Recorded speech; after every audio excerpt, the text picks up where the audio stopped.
Hello, this is Mr. Case. This is 23.1b. 23.1b. We are going to witness the dawn of the revolution in France.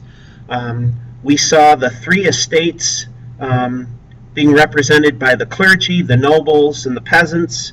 We see Enlightenment influence in the third estate wanting a more democratic nation than had been under the old regime. And we're going to see deliberate acts of rebellion today. The Estates General had been called by Louis because France was bankrupt. They had not met since for 175 years. Things were so bad. He's going to try to tax the nobles. But representation is going to be in favor of the first two estates because each estate got one vote, and the first two could outvote the third one. The National Assembly is going to be formed. Now, who are they? That's the name of the third estate. The name of the third estate. And it was named by a cleric by the name of Abbé Sieyès. You see here, Abbé Sieyès. Abbé means father. Sieyès is the guy's last name. And he is sympathetic to the third estate.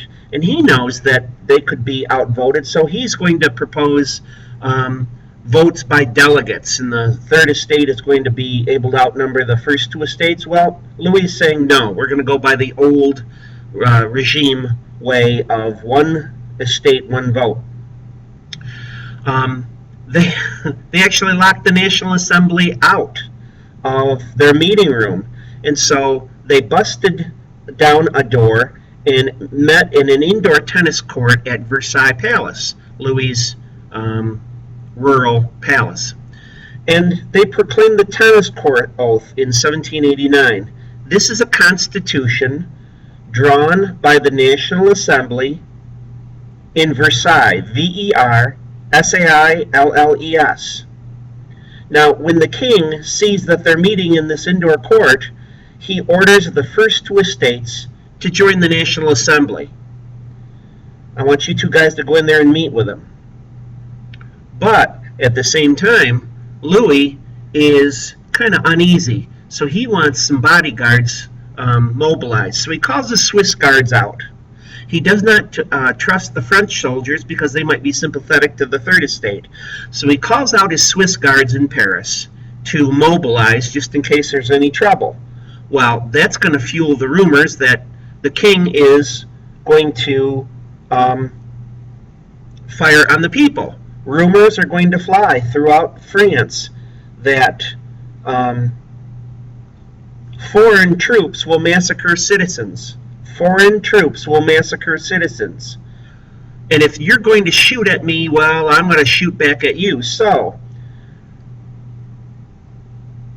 a prison is stormed. It's called the Bastille. And July 14th is the memory of the beginning of the French Revolution, because that's when this French prison was stormed. At the prison, they stormed the prison, the third estate did, to steal gunpowder, because there were weapons stored at the prison. To steal gunpowder and cannons, and this was really the first act of revolt. You could say that creating the National Assembly was a symbol of revolt, but this was the big deal where the peasants are going to rebel, and they're going to arm themselves against Louis and his citizens. In fact, they heard in this great panic or great fear that had gripped France that riots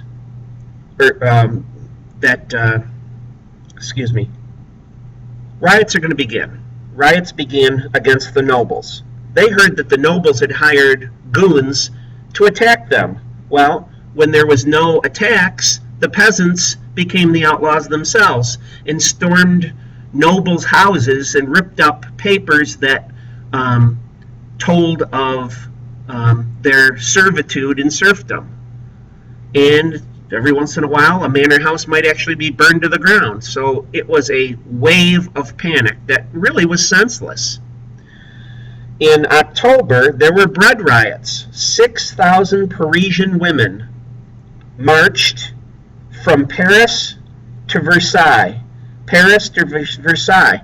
They marched from the city to the countryside to Louis's palace. They found Louis wasn't in Paris, he was outside the city. So they marched to Versailles, and 6,000 women are joined by men, and they're angry. They got pitchforks and axes, and they want Louis to come back to Paris to solve the problem of no bread. Who does the marketing? It's the women. Who knows that there's no food? It's the women. And they're going to be angry. And they are going to force Louis and Marie Antoinette back to Paris. They were forced to return to Paris. Well, what could Louis do? They believed that he would be able to give bread to the people. So they jokingly said, here's the baker and the baker's wife, and we're going to get bread, and la-di-da-di-da. Well, Louis is not able to solve that problem. There's not enough grain.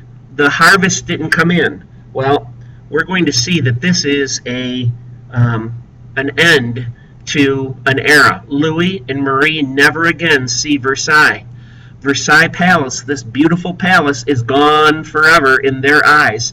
They will never see it again because they're going to get executed down the way. Well, this is 23.1b, and this is Mr. Case. I'm out.